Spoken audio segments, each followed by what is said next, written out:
నువ్వు ఇట్లా చేస్తే ఫ్రెండ్స్ వల్ల ఖరాబ్ అయింది. ఫ్రెండ్స్ వల్ల ఫ్రెండ్స్ వల్ల తాగడం తాగినాక మళ్ళీ అక్కడ కొద్దిగా తాగలేము. ఇక తాగాలనిపిస్తుంది. ఇది కాదు, ఎప్పుడైనా మనము ఏదైతే మన పరిస్థితి ఉందో మన సమస్యలకు మనమే కారణం. ఫ్రెండ్స్ వల్ల అని అనకూడదు. అర్థమైందా? మళ్ళీ ఫ్రెండ్స్ మూలంగా అంటే మళ్ళీ ఫ్రెండ్స్ ఉంటారా? ఉంటారు, మళ్ళీ ఉంటారు. మళ్ళీ ఏదో ఒక ఫంక్షన్ ఉంటది, ఏదో ఒక ప్రోగ్రామ్ ఉంటది, మళ్ళీ ఏదో ఒకటి నడుస్తూ ఉంటది. అప్పుడు ఇక వాళ్ళ మూలంగా, వీళ్ళ మూలంగా, ఈయన మూలంగా, ఆన మూలంగానే చెప్పుకుంటూనే పోతాయి. మరి మళ్ళీ ఫ్రెండ్స్ ఇక్కడ పనులు చేసుకుంటున్నావు, నువ్వేమొచ్చి ఇక్కడ ఉన్నావు.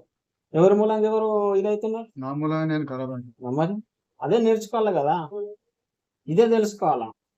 నీ మనసు, నీ బాడీ నీ చేతిలో లేదు.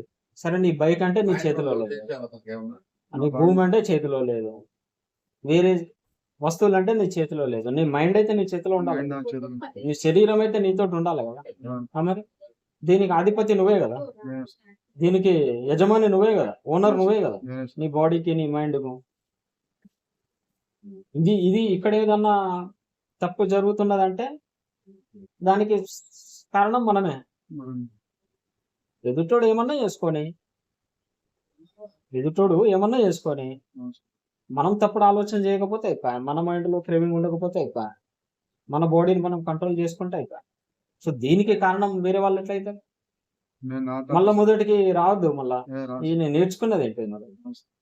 మళ్ళీ వాళ్ళు కారణం, వీళ్ళు కారణం అని కారణమై ఉన్నా కూడా వాళ్ళని మనం ఏం చేయలేం, మార్చగలుగుతాం?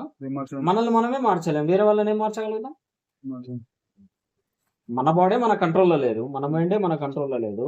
వేరే వాళ్ళ మైండ్ను, బాడీని ఏం కంట్రోల్ చేస్తాం చెప్పండి? ఎన్నో ఉంటారు, వాళ్ళు ఏమో చేస్తారు, వాళ్ళని ఏం కంట్రోల్ చేస్తాం? అందుకనే మన మైండ్, మన బాడీని మనం కంట్రోల్ పెట్టుకోవాలా. మిగతా వాళ్ళని నిందించకూడదు. వాళ్ళ మూలంగా, వీళ్ళ మూలంగా, ఫ్రెండ్స్ మూలంగా.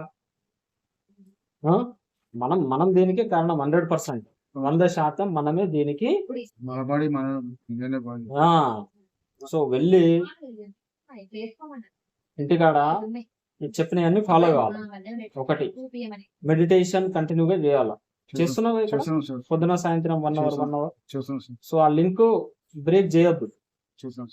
ఏది నీకు టైం ఉన్నా లేకపోయినా కానీ కనీసానికి కొంచెం టైం తీసుకొని పొద్దున సాయంత్రం ఎంత బిజీ ఉన్నా, మరి మన లైఫ్ కొరకు, మన కొరకు, మన మానసిక ప్రశాంతత కొరకు మనం ఇంకా టైం అయితే తీయాల్సిందే కదా. మరి మళ్ళీ దేనికి మన మైండ్ ఇంప్రూవ్ అయింది అనుకో, మన శరీరంలో మార్పు ఉంటది. ఇది మారితే ఇది మారుతా ఉంటది, ఒకదానికి ఒకటి లింక్ ఉన్నది. అర్థమైందా? సో అందుకని ఇప్పుడు ఆ వయసులో ఆయన నిన్ను కంట్రోల్ చేయడం, నీకు ఇది చేయడం, సేవ చేయడం ఏం నడుస్తున్నాయి? కొంచెం ఒకసారి కూర్చుని ఆలోచన చేసి ఒకసారి మనం లోతుగా పరిశీలించుకుంటే అర్థమవుతుంది ఈ విషయాలు. ఇప్పుడు నువ్వు వేరే వాళ్ళకి చెప్పే స్థితిలో ఉండాలి, కానీ వేరే వాళ్ళు నీకు చెప్పే స్థితిలో ఉండదు కదా.